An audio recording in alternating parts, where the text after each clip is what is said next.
ក្តីសុខដ៏ត្រកាលនៃលោកខាកង់កន្លងផុតទៅប្រហែលជាង1 ឆ្នាំដោយឥតមានឧបសគ្គអ្វីឡើយឯលោកខាកង់មិនជឿថារឿងនោះសមនឹងបានសុខដូច្នេះសោះនៅពេលមួយវេលាដែលលោកអញ្ជើញទៅងូតទឹកស្រាប់តែមានព្រឹត្តិការណ៍មួយដល់ប្រញាប់ឲ្យលោកខាកង់លេងងូតទឹកទាំងខ្លួនក្តៅគគុកលុះលោកបានបញ្ចេញខ្លួនមកឲ្យត្រូវខ្យល់ត្រជាក់ស្រាប់តែលោកក្អកលុះត្រាតែគ្រុនខ្លាំងបណ្ដាលឲ្យលោកនៅជាប់តែនឹងគ្រែឯជំងឺលោកកាន់តែខ្លាំងឡើងបណ្ដាលឲ្យលោកគិតឃើញថាលោកមិនបានរស់នៅយូរប៉ុន្មានទេលោកមានប្រសាសន៍ទៅកាន់នូរេដាំងដែលនៅជិតលោកដូចនេះថាកូនប្រុសឪពុកមិនដឹងគិតធ្វើដូចម្ដេចដើម្បីចំណាយធនធានដែលព្រះអាទិទេពទ្រង់ប្រោះប្រទានឲ្យឪពុកកូនឃើញស្រាប់ហើយឪពុកមិនអាចប្រើធនធាននោះនឹងជួយឲ្យរួចសេចក្តីស្លាប់ឡើយឪពុកមានកិច្ចមួយដែលឪពុកអង្វរឲ្យឯងប្រតិបត្តិតាមកាលណាឪពុកស្លាប់ទៅគឺឪពុកសូមឲ្យឯងនឹកដល់ពាក្យសន្យាដែលឯងបានធ្វើចំពោះនាងទាសីពះឪពុកស្លាប់ដោយយ៉ាងសប្បាយដោយបានទុកចិត្តថាឯងនឹងមិនភ្លេចពាក្យសន្យានោះនេះជាសម្ដីចុងក្រោយបំផុតនៃលោករដ្ឋមន្ត្រីខាកង់ពី3ស្របក់តមកលោកក៏ផុតរលត់សងខាទៅមនុស្សនៅក្នុងផ្ទះព្រមទាំងប្រជាជនក្នុងព្រះបរមរាជវាំងនិងព្រះរាជធានីទាំងមូលកាន់ទុកលោកគ្រប់គ្នាព្រះមហាក្សត្រទ្រង់ស្ដាយលោករដ្ឋមន្ត្រីពន់ពេកដោយសារលោកជាអ្នកស្លូតត្រង់យកអាសាការផែនដីព្រមទាំងប្រកបដោយភក្តីភាពផងបណ្ដាលជននៅក្នុងទីក្រុងយំសោកស្ដាយលោករដ្ឋមន្ត្រីដែលជាបុព្វការីហើយជាអ្នកគ្រប់គ្រងខ្លួនផងនៅទីក្រុងបាល់សូរ៉ាគេមិនដែលឃើញក្បួនហែសពណាបរិបូរដោយកិត្តិយសដូចជាសពលោករដ្ឋមន្ត្រីនេះឡើយពួកសេនាបតីចៅហ្វាយខេត្តព្រមទាំងមន្ត្រីកិត្តិយសធំទាំងឡាយក្នុងព្រះបរមរាជវាំងប្រញាប់ប្រញាល់នាំគ្នាចូលទៅលើកមឈូសគ្រប់គ្នាមន្ត្រីទាំងនោះផ្លាស់គ្នាលីមឈូសម្ដងម្នាក់លុះត្រាតែដល់កន្លែងមុងសពចំណែកអ្នកមានដូចជាអ្នកក្រនាំគ្នាដង្ហែសពនោះទាំងយំសោយសោកសពសប្រាននូរេដាំងបញ្ចេញសញ្ញាទុកសោកដោយសារតែឪពុកខ្លួនទើបតែទទួលមរណកាលនូរេដាំងខានបានជួបមុខអ្នកទាំងពួងអស់កាលជាយូរនៅថ្ងៃមួយនូរេដាំងបានអនុញ្ញាតឲ្យមិត្តស្និទ្ធស្នាលរបស់ខ្លួនម្នាក់ចូលមកជួបមិត្តនោះខំនិយាយលួងលោមនូរេដាំងលុះបានឃើញនូរេដាំងប្រុងស្មារតីស្ដាប់ខ្លួនមិត្តនូរេដាំងនិយាយទៀតថាបើកាលណានូរេដាំងបានបំពេញករណីយកិច្ចរបស់ខ្លួនចំពោះវិញ្ញាណក្ខន្ធឪពុកឲ្យសមតាមកិច្ចដ៏ប្រពៃយ៉ាងពេញលេញរួចហើយគប្បីនូរេដាំងបញ្ចេញខ្លួនឲ្យអ្នកទាំងពួងនិងមិត្តភក្តិខ្លួនឃើញហើយត្រូវប្រកាន់ឋានៈជាតិកំណើតនិងគុណធម៌ដែលខ្លួនបានទទួលពីមុនមកទើបមិត្តនូរេដាំងនិយាយបន្ថែមទៀតថាយើងនឹងត្រូវមានបាបចំពោះច្បាប់ធម្មជាតិនិងច្បាប់រដ្ឋប្រវៃណីបើសិនណាជាឪពុកយើងទទួលអនិច្ចកម្មទៅហើយ យើងមិនបានបំពេញករណីយកិច្ចនោះទេម្យ៉ាងទៀតអ្នកទាំងពួងនឹងថ្មេះតេះលៀនថាយើងជាមនុស្សអត់ចិត្តថ្លើមប៉ុន្តែបើយើងបានបំពេញករណីយកិច្ចរបស់យើងរួចរាល់ហើយបើគ្មានពាក្យគរហានទានៃញាតិទាំងពួងទេយើងត្រូវតែប្រកបនឹងដំណើរចាស់ហើយគប្បីគំពាជីវិតនៅនាលោកីតាមសភាវៈដែលគេធ្លាប់រស់នៅចូលអ្នកជូតទឹកភ្នែកអ្នកឲ្យជ្រះស្រឡះហើយចូលអ្នកបញ្ចេញទឹកមុខស្រស់ស្រាយដែលបង្កើតជាសេចក្តីសប្បាយនៅគ្រប់ទីតំបន់ដែលអ្នករស់នៅសេចក្តីទូមានមិត្តនូរេដាំងមានន័យសមហេតុសមផលពិតប្រាកដណាស់ហេតុនេះបើសិនជានូរេដាំងធ្វើតាមពាក្យដំបូលមានមិត្តរបស់ខ្លួនយ៉ាងទៀងទាត់នូរេដាំងនឹងជៀសវាងសេចក្តីទុក្ខវេទនាដែលកើតមានដល់ខ្លួនទាំងប៉ុន្មានបានទាំងអស់នូរេដាំងជំនះនៅការកើតទុក្ខនោះបានដោយងាយបានទាំងជប់លៀងមិត្តខ្លួននៅវេលានោះផងកាលបើមិត្តនោះលានូរេដាំងថយទៅវិញនូរេដាំងនិយាយអង្វរគេឲ្យមកលេងនៅផ្ទះខ្លួនទៀតវេលាថ្ងៃស្អែកហើយបង្គាប់ឲ្យមិត្តភក្តិបាន3ឬ4នាក់មកលេងទៀតផងនូរេដាំងបានបង្កើតសង្គមមួយមានមនុស្សចំនួនប្រហែលជា10នាក់ផ្លាយដែលមានអាយុដំណាលគ្នាដោយឥតដឹងខ្លួននូរេដាំងបានជប់លៀងពួកមិត្តភក្តិទាំង10នាក់រាល់ពេលវេលាហើយបើមិត្តទាំងនោះថយទៅវិញនូរេដាំងមិនខានឲ្យរង្វាន់គេគ្រប់គ្នាទៀតផងជួនកាលដើម្បីជាទីកំសាន្តចិត្តនៃមិត្តភក្តិទាំងនោះនូរេដាំងបានហៅនាងទាសីពែឲ្យមកទទួលលៀងជាមួយពួកអស់នោះផងឯនាងទាសីពែគប់ចិត្តនឹងគោរពធ្វើតាមប្តីនាងប៉ុន្តែនាងតម្នាស់ណាស់ដោយសារតែនូរេដាំងសែបគប់នឹងពួកមិត្តភក្តិជប់លៀងហួសប្រមាណទើបនាងដំណាលអំពីគំនិតរបស់នាងដោយសេរីប្រាប់នូរេដាំងថាខ្ញុំដឹងច្បាស់ថាលោករដ្ឋមន្ត្រីដែលជាឪពុកលោកបានទុកទ្រព្យសម្បត្តិឲ្យលោកច្រើនណាស់ប៉ុន្តែទោះបីខ្ញុំជាទាសីក៏គប្បីតែលោកស្ដាប់ខ្ញុំជម្រាបលោកដោយឥតទើសទាល់យ៉ាងដូចនេះថាទោះបីសម្បត្តិនោះជាសម្បត្តិមហាចក្រយ៉ាងណាក៏ដោយក៏សម្បត្តិនោះនឹងរលាយបាត់អស់ទៅវិញយ៉ាងឆាប់មិនខាន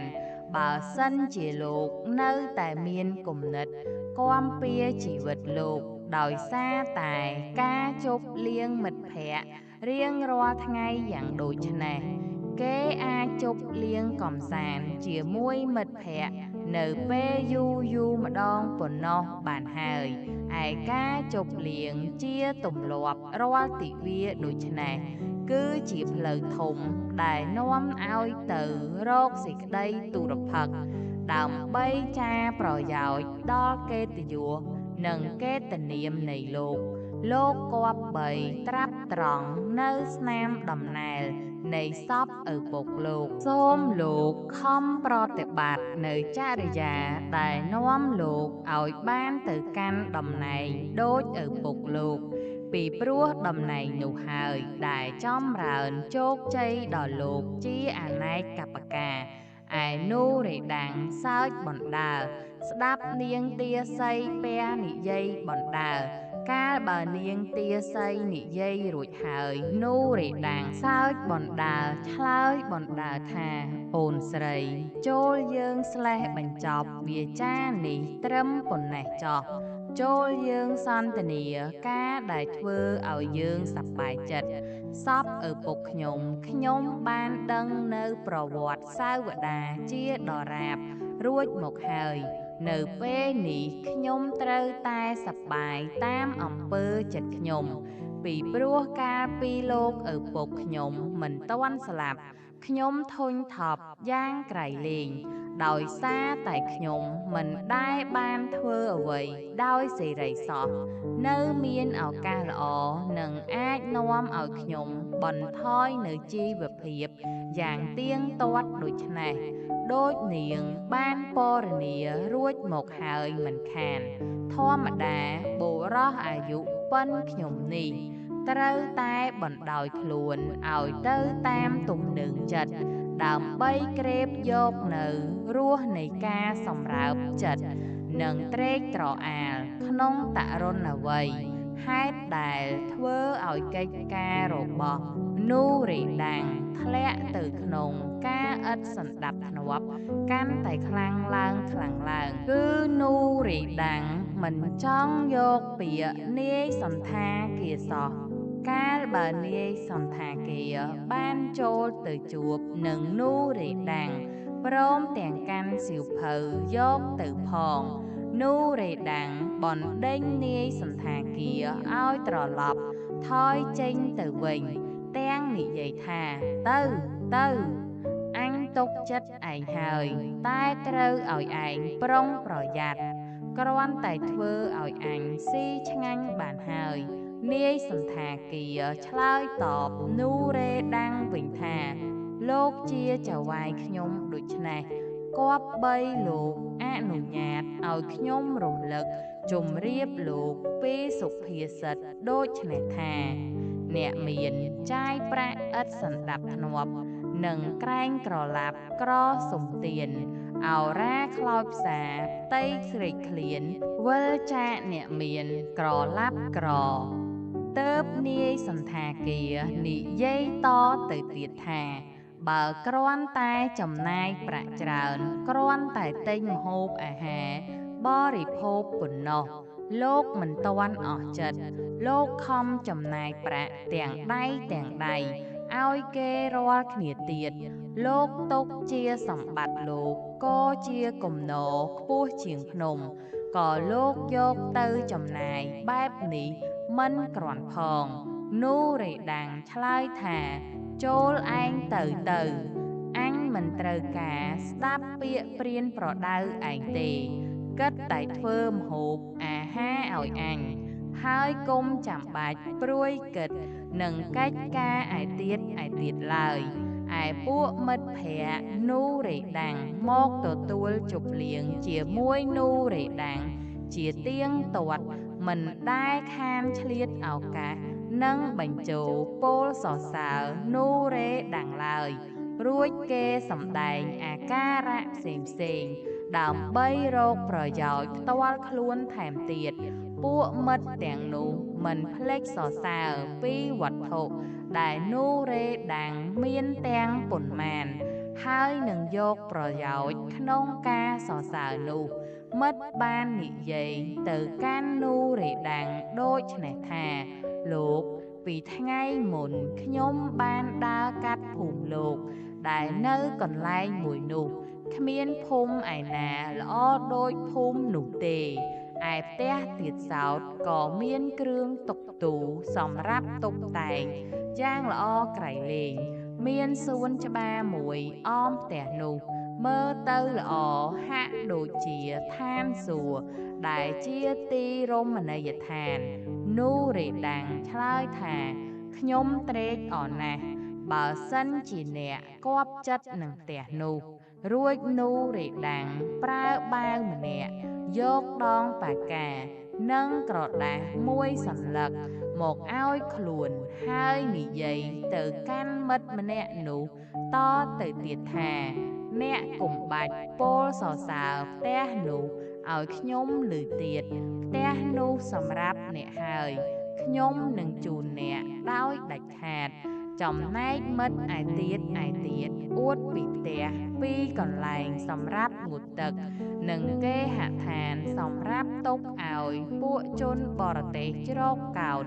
ដែលជារបស់នូរេដាំងដែលចម្រើននៅផលទុនយ៉ាងច្រើនផងនូរេដាំងគ្រាន់តែឮពីអំនួតប៉ុណ្ណោះស្រាប់តែប្រគល់គេហដ្ឋានទាំងនោះឲ្យជាអំណោយដល់មិត្តភក្តិរបស់ខ្លួនភ្លាមឯនាងទាសីពែបានប្រាប់នូរេដាំងថាការធ្វើអំណោយបែបនេះជាខុសធំណាស់តែនូរេដាំងឥតមានស្ដាប់សម្ដីនាងទាសីដល់មួយម៉ាត់ឡើយគិតតែពីខំចាយខ្ជះខ្ជាយទ្រព្យសម្បត្តិដែលមាននៅសល់ទាំងអំបាលម៉ានក្នុងរវាងមួយឆ្នាំគត់នូរេដាំងឥតមានប្រកបការងារអ្វីក្រៅពីស៊ីផឹកកំសាន្តសប្បាយនិងការខ្ជះខ្ជាយទ្រព្យសម្បត្តិដែលជីដូនជីតានិងលោករដ្ឋមន្ត្រីជាឪពុកខំរកទុកឲ្យដោយយ៉ាងលំបាកហើយដោយយ៉ាងពិនិត្យពិច័យផងលុះមួយឆ្នាំកន្លងផុតទៅមានសម័យថ្ងៃមួយនូរេដាំងបានឮសូរគោះទ្វារនៅវេលាកំពុងទទួលទានបាយជួនជាពេលនោះនូរេដាំងបានបង្គាប់ឲ្យពួកទាសាថយចេញអស់ដើម្បីឲ្យបានឱកាសស្រួលនៅក្នុងបន្ទប់តែម្នាក់ឯងជាមួយនឹងមិត្តភក្តិកាលឮសូរគោះទ្វារមិត្តរបស់នូរេដាំងម្នាក់បំរុងចេញទៅបើកទ្វារតែនូរេដាំងស្ទុះទៅមុនមិត្តនោះហើយបើកទ្វារដោយខ្លួនឯងភ្លាមអ្នកដែលគោះទ្វារគឺជានាយសន្តាគារនូរេដាំងដេញចេញទៅក្រៅបន្ទប់បិទទ្វារពាក់កណ្ដាលទើបចាំស្ដាប់នាយសន្តាគារពរនាពីបំណងរបស់ខ្លួនចំណែកមិត្តនូរេដាំងដែលប្រាថ្នាចេញទៅបើកទ្វារបានឈប់ពួននៅគៀនទ្វារកាលបើបានឃើញនាយសន្តាគារមិត្តនោះបានឮនាយសន្តាគារនិយាយទៅកាន់នូរេដាំងដូចនេះថាលោកខ្ញុំសូមអត់ទោសរាប់ពាន់ដងឲ្យខ្ញុំដោយខ្ញុំបានមកបញ្ឈប់លោកឲ្យអាក់ខាននៅពេលលោកកំពុងតែកំសាន្តសប្បាយខ្ញុំនាំការមួយដែលតាមមតិរបស់ខ្ញុំយល់ថាជាការសំខាន់យកមកជូនលោកខ្ញុំមិនបាននឹកស្មានថាខ្ញុំនឹងត្រូវអាក់ខានមិនជម្រាបលោកពីការនោះឡើយខ្ញុំទៅតែបូកបញ្ជីប្រាក់ដែលនៅសល់ទាំងប៉ុន្មានហើយខ្ញុំបានឃើញថាមានការអាសន្នដែលខ្ញុំបានជម្រាបលោកជាច្រើនដងតាំងតែពីយូរណាស់មកដល់ក្នុងគ្រានេះហើយគឺថាប្រាក់ទាំងប៉ុន្មានដែលលោកបានឲ្យខ្ញុំទុកសម្រាប់ជាប្រាក់ចំណាយរបស់លោកអស់រលីងនៅសល់តែមួយម៉ៃប៉ុណ្ណោះចំណែកប្រាក់ឯទៀតដែលលោកទុកឲ្យខ្ញុំក៏អស់រលីងដែរពួកអ្នកជួលស្រែនិងពួកអ្នកដែលត្រូវការរាប់ប្រាក់ប្រចាំឆ្នាំជូនលោកប្រាប់ខ្ញុំថាលោកបានអនុញ្ញាតឲ្យគេសងប្រាក់ទៅអ្នកឯទៀតដែលជាអ្នកទំនុកចិត្តលោកហេតុនេះកាលបើខ្ញុំយកឈ្មោះលោកទៅទារប្រាក់ពីគេមិនប្រគល់ប្រាក់មកឲ្យខ្ញុំសោះនេះជាបញ្ជីទឹកប្រាក់សូមលោកពិនិត្យមើលចោះហើយបើលោកមានបំណងឲ្យខ្ញុំទទួលបម្រើលោកតទៅទៀតសូមលោកមេត្តាប្រគល់ប្រាក់ទុនមកឲ្យខ្ញុំទៀតបើលោកមិនយល់ព្រមតាមសេចក្តីសុំរបស់ខ្ញុំទេនោះខ្ញុំនឹងសូមអនុញ្ញាតពីលោកឲ្យខ្ញុំដកខ្លួនថយចេញកាលបើបានឮសន្តរវិចារនៃនាយសន្តាគារដូចនេះហើយនូរេដាំងក៏មានសេចក្តីងឿងឆ្ងល់ជាពន្លឹកលុះត្រាតែពុំអាចឆ្លើយបានមួយម៉ាត់ចំណែកមិត្តនូរេដាំង លោបស្ដាប់នូរេដាំងនិងនាយសន្តាគារសន្ទនាគ្នាក៏បានចាំពាក្យពេចន៍ដែលនាយសន្តាគារទើបតែបានពរនាទាំងអំបាលមានលុះបានស្ដាប់សពគ្រប់ហើយមិត្តនូរេដាំងប្រញាប់ប្រញាល់នាំរឿងថ្មីនេះយកទៅប្រាប់មិត្តឯទៀតដែលអង្គុយចាំនៅតុបាយរួចទើបនិយាយទៅកាន់មិត្តឯទៀតតទៅទៀតថាចូលអ្នករាល់គ្នាវិនិច្ឆ័យដំណឹងថ្មីនេះចោះចំណែកខ្ញុំសូមប្រកាសប្រាប់អ្នកទាំងអស់គ្នាថាអ្នកទាំងអស់គ្នាបានឃើញរូបខ្ញុំនៅផ្ទះនូរេដាំងតែថ្ងៃនេះទៀតទេឯមិត្តឯទៀតឆ្លើយថាបើសិនជាមានការយ៉ាងដូចនេះយើងទាំងអស់គ្នាក៏ឥតមានការអ្វីមកប្រឹក្សានៅផ្ទះនូរេដាំងទៀតឡើយ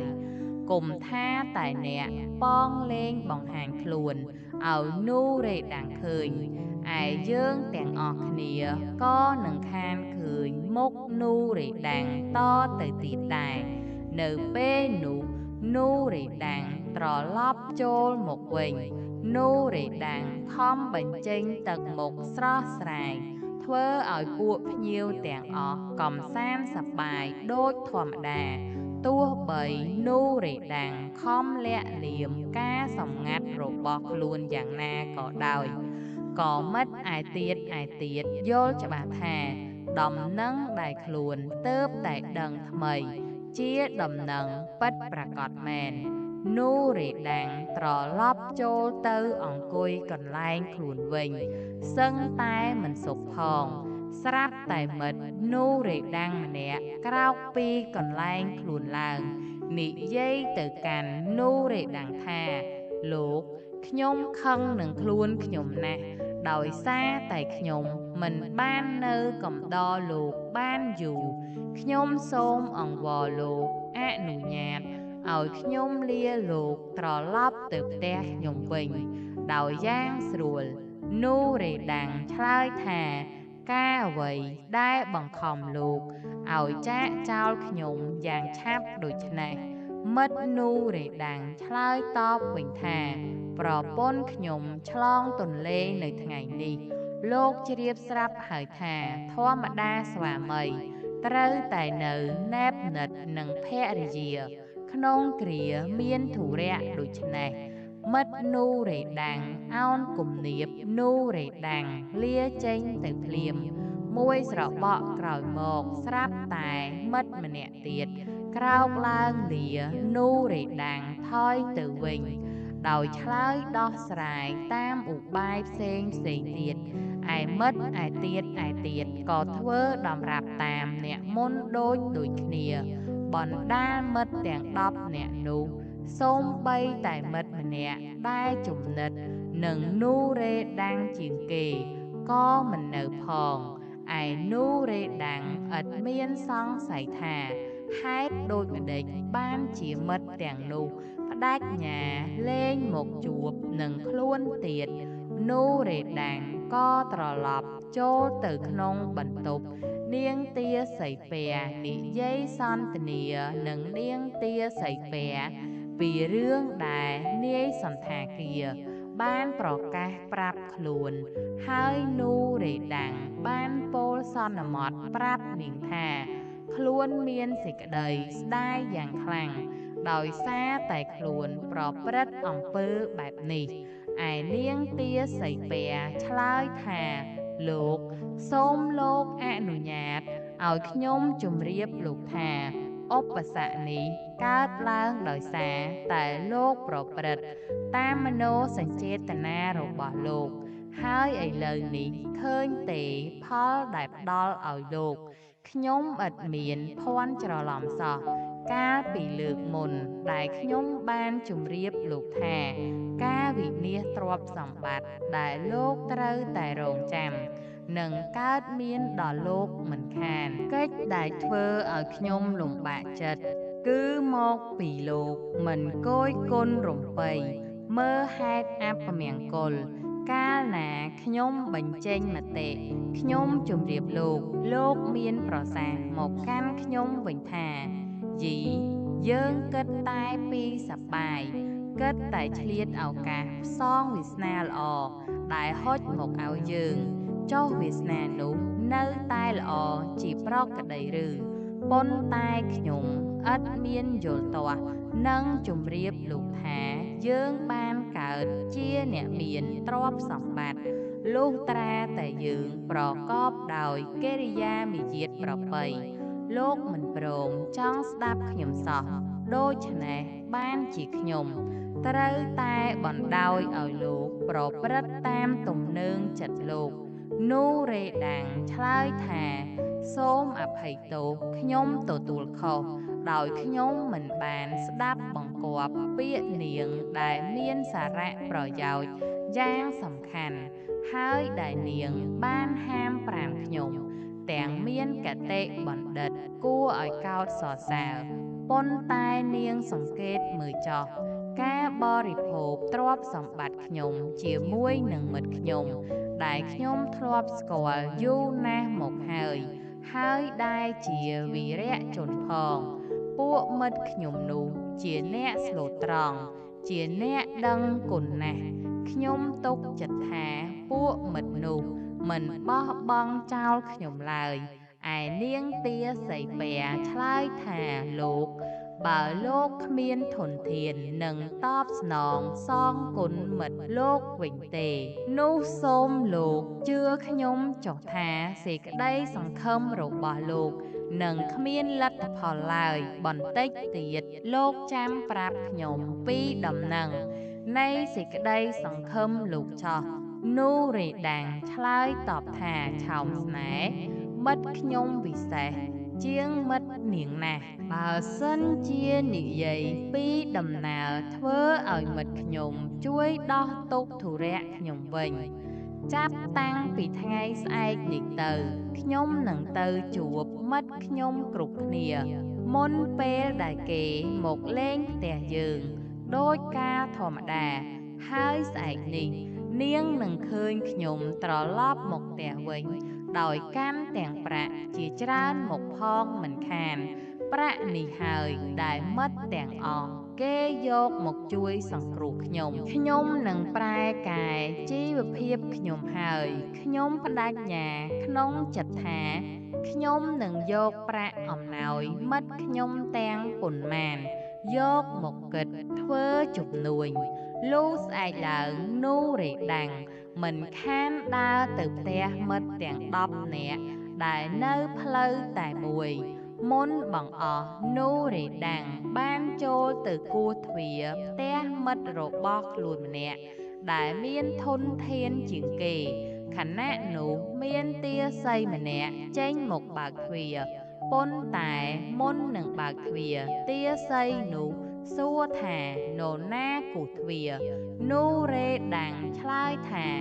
ចូលអ្នកជម្រាបចៅហ្វាយអ្នកថាខ្ញុំនេះឈ្មោះនូរេដាំងគឺជាកូនខ្មោចលោករដ្ឋមន្ត្រីខាងកង់នាងទាសីបើកទ្វារហើយនាំនូរេដាំងឲ្យចូលទៅអង្គុយក្នុងបន្ទប់មួយទើបនាងទាសីដើរតម្រង់ចូលទៅបន្ទប់ចៅហ្វាយខ្លួនប្រាប់ថា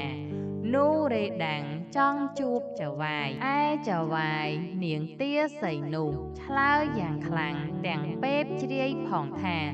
នូរេដាំងទៅចូលឯងត្រឡប់ទៅប្រាប់ថាអញមិននៅផ្ទះទេហើយបើថ្ងៃក្រោយវាមកទៀតចូលឯងប្រាប់វាពាក្យដដែលនេះចំណែកនូរេដាំងបានលោកស្ដាប់ឮពាក្យមិត្តខ្លួនពោលដូច្នោះក៏មានសេចក្តីងឿងឆ្ងល់ខ្លាំងណាស់ឯនាងទាសីចេញមកជម្រាបលោកនូរេដាំងថាខ្លួនច្រឡំស្មានតែចៅហ្វាយនៅផ្ទះតែចៅហ្វាយខ្លួនមិននៅផ្ទះទេឯនូរេដាំងក៏ថយត្រឡប់ទៅផ្ទះខ្លួនវិញដោយមានសេចក្តីអៀនខ្មាស់យ៉ាងខ្លាំងហើយពោលខ្លាំងតែម្នាក់ឯងថាយីអាមនុស្សកំណាច អាមនុស្សកំផ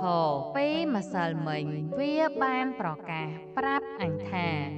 អញគ្មានមិត្តឯណាស្និទ្ធស្នាលនឹងឯងជាងរូបវាទេថ្ងៃនេះវាប្រព្រឹត្តការមិនគប្បីមករកអញរួចទៅបនូរេដាំងសំដៅទៅគួរទ្វារផ្ទះមិត្តម្នាក់ទៀតឯមិត្តនោះក៏បង្គាប់ឲ្យគេឆ្លើយពាក្យដដែលតបនូរេដាំងដូចមិត្តម្នាក់មុនទៅគោះទ្វារផ្ទះមិត្តទី3គេក៏ឆ្លើយតែពាក្យដដែលនេះហើយចេះតែដើរគោះទ្វារផ្ទះមិត្តឯទៀតលុះតែគ្រប់ផ្ទះមិត្តទាំង10នាក់គេក៏ឆ្លើយតែពាក្យដដែលពិតមែនតែគេនៅផ្ទះមែនសោះខណៈនោះនូរេដាំងក៏ត្រឡប់ចូលផ្ទះខ្លួនវិញហើយបានស្គាល់ទោសខ្លួនជាក់ទោសដែលមិនអាចកែវិញបានដោយបានទៅសែបគប់នឹងមិត្តទ្រោះគុណហើយជាប់ចិត្តស្រឡាញ់មិត្តនោះកាលបើគេប្រកាសថាគេជាមិត្តស្និទ្ធស្នាលនឹងខ្លួនវេលាខ្លួនបានជប់លៀងគេទាំងមានចិត្តសទ្ធាចែកទ្រព្យសម្បត្តិដល់គេផងទើបនូរេដាំងបង្ហូរទឹកភ្នែកសស្រាក់ព្រមទាំងគិតក្នុងចិត្តថាខ្លួនអញប្រៀបដូចជាដើមឈើមួយដើមមានផ្លែច្រើនកាលណាដើមឈើនោះមានផ្លែច្រើនអ្នកផងទាំងឡាយនាំគ្នាចោមរោមហើយបេះប្រលេះផ្លែយកទៅបរិភោគកាលបើដើមឈើនោះជ្រុះផ្លែអស់ហើយអ្នកផងទាំងពួងនាំគ្នាដើរចេញឆ្ងាយអស់ព្រមទាំងទុកដើមឈើនោះឲ្យនៅកណ្ដោចកណ្ដែងតែឯកឯងផងកាលណាចេញផុតពីផ្ទះទៅនូរេដាំងតប់ប្រមល់ក្នុងចិត្តពុនប្រមាណតែកាលបើបានចូលផ្ទះវិញនូរេដាំងបណ្ដែតបណ្ដោយខ្លួនឲ្យនៅជាប់តែនឹងសេចក្តីទុក្ខហើយប្រកាសប្រាប់នាងទាសីពែពីសេចក្តីទុក្ខរបស់ខ្លួនឯនាងទាសីពែកាលបើបានឃើញនូរេដាំងត្រឡប់ចូលផ្ទះវិញទាំងមានទឹកមុខក្រៀមក្រំនាងជឿថាមិត្តនូរេដាំងមិនបានទទួលជួយសង្គ្រោះនូរេដាំងសំដូចខ្លួនបានសង្ឃឹមទុកជាមុនទេនាងនិយាយទៅកាន់នូរេដាំងថាម្ដេចលោកឥឡូវនេះលោកសុខចិត្តទទួលជឿតាមពាក្យសច្ចៈដែលខ្ញុំបានជម្រាបលោកទុកជាមុនទេនូរេដាំងឆ្លើយតបនាងទាសីពែវិញថាវាចាដែលនាងបានពោលប្រាប់ខ្ញុំជាពាក្យសច្ចៈពិតណាស់គ្មានមិត្តណាដល់ម្នាក់គេចង់ស្គាល់ខ្ញុំចង់ជួយនឹងខ្ញុំឬក៏ចង់និយាយជាមួយនឹងខ្ញុំសោះខ្ញុំមិនស្មានថាខ្លួនខ្ញុំត្រូវទទួលអំពើសាហាវពីជនទាំងនោះសោះពីព្រោះដោយសារជននោះហើយបានជាខ្ញុំរលាយទ្រព្យសម្បត្តិអស់គួរណាស់តែខ្ញុំត្រូវទទួលសំណងសងគុណអំពីគេវិញខ្ញុំវង្វេងស្មារតីហើយខ្ញុំខ្លាចក្រែងខ្ញុំប្រព្រឹត្តអាការៈមិនគប្បីដល់រូបខ្ញុំបើនាងមិនជួយឲ្យដំបូលមានដល់ខ្ញុំផងឥឡូវនេះខ្ញុំនៅក្នុងសភាវៈគួរឲ្យអាណោចអាធមគ្មានសេចក្តីសង្ឃឹមអ្វីដល់តិចតួចឡើយនាងទាសីពែឆ្លើយថាខ្ញុំគ្មានឱសថណាវិសេសប្រកបនឹងផ្សះផ្សាទុកសោកលោកក្រៅពីលក់ពួកទាសីទាសាទាំងអស់នឹងគ្រឿងតុកទូទាំងអំបាលមែនទេនឹងចិញ្ចឹមជីវិតក្នុងឋានៈយ៉ាងដូចនេះតទៅទុំរាំដល់ទេវតាជួយបង្ហាញផ្លូវនាំឲ្យលោកដកខ្លួនរួចពីសេចក្តីទុក្ខវេទនាឱសថបែបនេះជាទីតឹងតែងដល់នូរេដាំងណាស់ប៉ុន្តែនៅក្នុងឋានៈដូច្នេះ